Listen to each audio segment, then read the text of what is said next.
Hey guys, and welcome back to this channel. In this video, I'll be showing you guys how you can create categories and channels on your Discord server. You have to be either an admin or an owner of the server. So you're just going to right click here, create category, and you can make it private, but I'll just make it public. I'll name it gaming.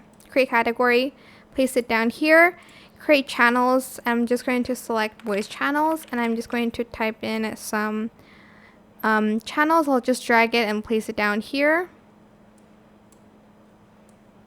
Can I do that? There we go. And I'm just going to duplicate the channel, and I'm just going to name it something else. For instance, Fortnite. I'll duplicate it again.